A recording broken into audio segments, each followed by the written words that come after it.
En ce jeudi 8 mars, nous célébrons le 30e anniversaire de la Journée de la femme. Née le 8 mars 1982, elle a été créée pour dénoncer les inégalités entre hommes et femmes. Dans la vie professionnelle comme personnelle, il semble que malgré des avancées, certaines choses n'ont pas avancé. Je suis allé dans la rue pour demander à certaines femmes ce qu'elles attendaient de cette journée ou bien alors quel message aurait-elle à passer aux hommes qui les regardent. Alors c'est une nouvelle édition de la Journée de la femme. Qu'attendez-vous de cette journée ? J'attends tout ce qu'il y a de beau, de bien. C'est une fête, ça fait plaisir, c'est une fête des femmes. Qu'est-ce que vous avez dit ? C'est une fête de printemps. Qu'est-ce que vous avez à dire aux hommes qui vous regardent ? Qu'ils soient plus attentionnés envers leurs femmes. Parce qu'en tant que... Je suis d'origine russe, donc dans mon pays, c'est très important cette fête. Tous les hommes souhaitent plein de bonnes choses, plein de belles choses à leurs femmes. Donc c'est la fête du printemps et la fête de la beauté. Alors, nouvelle édition de la Journée de la femme. Quel message passez-vous à tous les hommes qui vous regardent ? Alors, pour la journée de la femme, on aimerait bien que les hommes, ce jour-là, fassent tout à notre place, c'est-à-dire à manger, qu'ils nous offrent le restaurant, qu'ils nous fassent des petits présents, tout ça, et ça serait sympa. Voilà. Ce jour-là, ils pensent à nous, uniquement à nous. Voilà. La journée de la femme et pourquoi pas la journée de l'homme. Moi, je dis que nous sommes femmes 365 jours par an. Donc, dommage qu'il n'y ait qu'une seule journée dédiée aux femmes.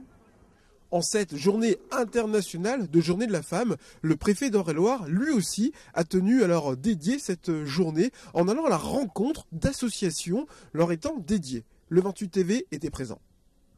Il était 10h15 quand Didier Martin, préfet d'Eure-et-Loir, s'est rendu à Chartres, au 1 rue Saint-Maurice, où l'association Bercail présentait à l'administration la nouvelle maison qui permettra à 9 mamans supplémentaires d'être accueillies et logées. Cette association a pour but de faire un travail de prévention et de protéger les jeunes mamans en difficulté afin de leur donner un nouveau départ. En partenariat avec la Fondation Apprentis d'Auteuil et soutenue par la préfecture, c'est avant tout grâce au bénévolat que l'association Bercail rayonne autour de l'agglomération chartraine. À la suite de cette rencontre, Didier Martin est allé visiter les locaux de l'association La Dame à la Licorne qui œuvre pour l'insertion des femmes dans la cité par la réalisation de travaux de couture et de vêtements d'époque. Le travail artisanal de ces femmes permet d'habiller des spectacles, des pièces de théâtre, des galas de danse ou toute autre manifestation nécessitant vestimentairement parlant une adaptation historique ou thématique.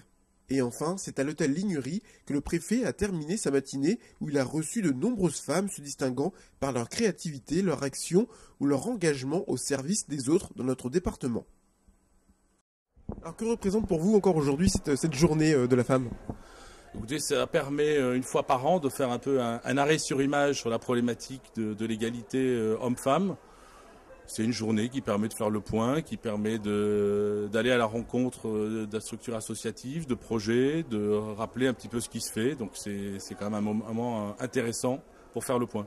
Quels sont les principaux combats que mène l'administration au profit des femmes ? La politique de l'État en faveur de l'égalité homme-femme, elle emprunte différentes voies. Ce qui est notamment recherché, c'est l'égalité professionnelle, avec chaque année des dispositifs nouveaux qui permettent petit à petit d'augmenter la place des femmes dans la vie économique et dans la vie publique. Il y a eu des lois sur la vie politique. Il y a de plus en plus de femmes élues. Et cette année, il y a un texte nouveau qui vient juste d'être voté pour augmenter la part des femmes dans les postes à haute responsabilité, à la fois dans la vie économique et dans la fonction publique. Et enfin, dernière question, les femmes d'Eure-et-Loir vous regardent à travers cette vidéo. Est-ce que vous avez un message à leur adresser ? Je voudrais leur souhaiter à toutes une très bonne et très belle journée des femmes en leur remerciant pour tout ce qu'elles font. Merci. Alors, en cette journée de la femme, on parle beaucoup d'inégalités professionnelles. Est-ce que, selon vous, les quotas pourraient permettre d'aider à votre cause ? Alors, je ne sais pas s'ils pourront aider. Il faut toujours forcer un peu le trait pour pouvoir obtenir un niveau de satisfaction et pour pouvoir inciter vers une démarche et faire reconnaître une valorisation. Je crois que ce qu'il faut aussi, il faut passer par des quotas pour arriver à ce qu'il y ait 100% de gens compétents au poste qu'ils occupent.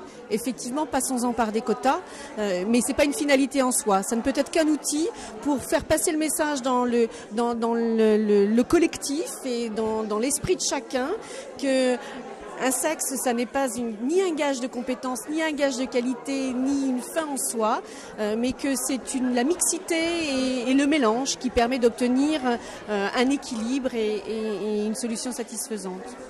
Alors tout d'abord, je suis très heureuse que cette réunion ait lieu en préfecture. Pour moi, c'est une réception qui est du ressort du symbole. C'est très important que cette manifestation ait toujours lieu, malgré tous les débats qui peuvent l'entourer tous les ans. Alors, par rapport à la condition de la femme et des femmes en général, ce qui est très important, je pense, c'est l'éducation des femmes, l'enseignement, l'accès à l'emploi et pour obtenir l'indépendance économique. C'est fondamental qu'une femme puisse se réaliser, soit dans le domaine professionnel, dans d'autres domaines également, mais puisse également avoir une situation personnelle et avoir une indépendance économique. Et elle ne peut le faire que si effectivement elle peut accéder à un certain niveau de formation, donc d'éducation. Merci. Si de nombreux combats sont encore à mener pour améliorer la condition de la femme dans le monde, espérons que cette journée saura nous éclairer sur les efforts qu'il nous reste à fournir pour qu'enfin, un jour, les femmes soient considérées partout ailleurs comme l'égale de l'homme.